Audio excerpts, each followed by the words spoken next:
আসসালামু আলাইকুম।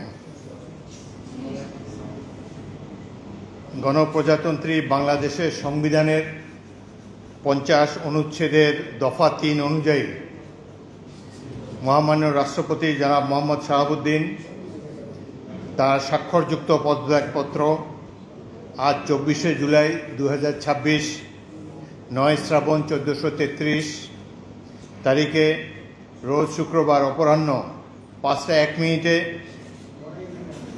আমার নিকট পদত্যাগপত্র দাখিল করেছেন। ফলশ্রুতিতে সংবিধানের 54 অনুচ্ছেদ অনুযায়ী আমি রাষ্ট্রপতির দায়িত্ব গ্রহণ করেছি। পদত্যাগপত্রটি আমি গ্রহণ করেছি এবং জাতীয় সংসদ সচিবালয়ের রেকর্ডে সংরক্ষণ এবং প্রয়োজনীয় প্রশাসনিক কার্যক্রম গ্রহণের জন্য নির্দেশ প্রদান করা হলো।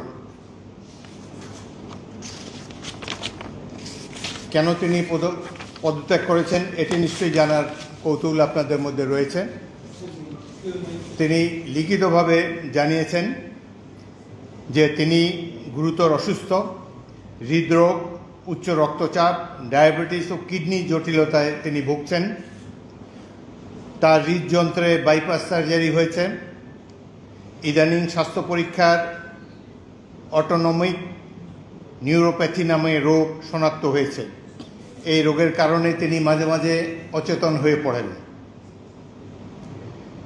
এসব রোগের প্রাদুর্ভাবে এবং শারীরিক ও মানসিক অসমর্থতার কারণে রাষ্ট্রপতির মতো গুরুত্বপূর্ণ সাংবিধানিক পদের দায়িত্ব পালন করা তার পক্ষে সম্ভব হচ্ছে না। তার দীর্ঘমেয়াদী চিকিৎসার প্রয়োজন।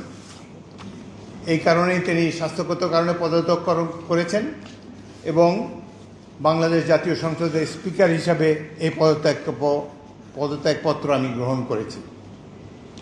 সংবিধানে ইতিমধ্যে আপনারা জানেন যেদিন আমি স্পিকার হিসাবে শপথ নিয়েছি সেই দিনই ভারপ্রাপ্ত রাষ্ট্রপতি হিসাবেও শপথ নিয়েছি যদি প্রয়োজন হয়। একইভাবে আমাদের ডেপুটি স্পিকার সাহেব তিনিও যখন ডেপুটি স্পিকার হিসেবে শপথ নেন শপথের অংশে বর্ণিত থাকে যখন বলা হবে কোনো কারণে যখন স্পিকারের চেয়ার শূন্য থাকবে তখন ডেপুটি স্পিকারের পদের দায়িত্ব পালন করবেন। সুতরাং আজকে বাংলাদেশের নানা ধরনের কথাবার্তা আমি দুপুরে এসেই শুনছি। দেখা গেল যে এটি প্রকৃত। তিনি শারীরিক অসমর্থের কারণে পদত্যাগ করেছেন। আমি তার মঙ্গল এবং সুস্বাস্থ্য কামনা করি এবং আমার মনে হয় তিনি মাফিয়া সরকারের আমলে নির্বাচিত হলেও বর্তমানে জনগণের ভোটে যে সরকার নির্বাচিত হয়েছে তার প্রতি তিনি সমর্থন এবং শ্রদ্ধা প্রকাশ করেছেন সবসময়। আমি তার মঙ্গল কামনা করি। আপনাদের সবাইকে ধন্যবাদ।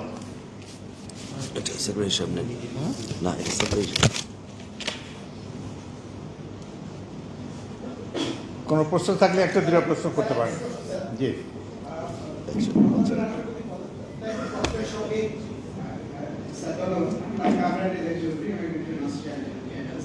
আমার একটা প্রশ্ন হচ্ছে মহামান্য রাষ্ট্রপতি যে পদত্যাগপত্র জমা দিয়েছেন তার সঙ্গে কোনো মেডিকেলের কোনো ডক্টরের সার্টিফিকেট বা কোনো কিছু সংযুক্ত করেছেন যাতে করে জনমনে একটা প্রশ্ন আছে যে এটা কি আসলে কাগজে কলমে অসুস্থতা না জেনুইন অসুস্থতা? আচ্ছা শোনেন, বাংলাদেশের রাষ্ট্রপতির পদত্যাগ একটি গুরুতর ঘটনা। এর সাথে দেশের ভালো মন্দও জড়িত।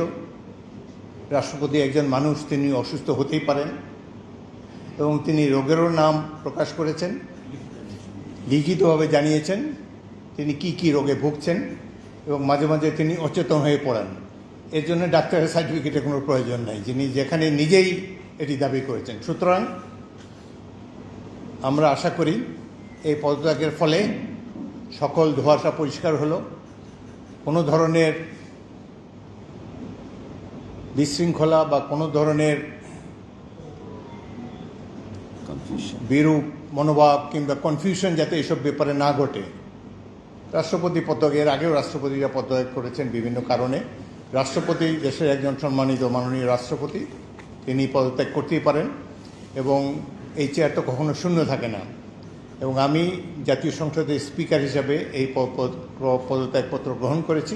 এটি হলো বাস্তবতা। আশা করি সকল ধরনের কনফিউশন এখন থেকে দূর হয়ে যাবে।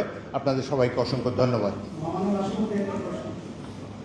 এই ধরনের প্রশ্ন করবেন না ভাই, কোনো কনফিউশন ক্রিয়েট করবেন না। Constructive. দেখেন এক minute please listen to me. একটু একটু প্লিজ আপনারা আমাকে স্পিকার হিসাবেও দেখেছেন, এর আগেও 40 বছর ধরে রাজনীতি করছি, আমি সরাসরি কথা বলতে অভ্যস্ত। সুতরাং কনস্ট্রাকটিভ কথা বললো। কনস্ট্রাকটিভ কথা বলা ভালো। আমি তো প্রশংসাই করলাম তার। তিনি রিজাইন করেছেন স্বাস্থ্যগত কারণে, কি রোগের কথা তিনি বলেছেন, কিভাবে তিনি আমাদের কাছে দিয়ে সেটাই জেনেছি। এরপরে এটার মধ্যে তো আর অন্য কোনো কিছু নেই। যে বলেন, একজন মহিলা বলেন। পরিচয়টা কি? আপনার পরিচয় দিয়ে বলেন। জি,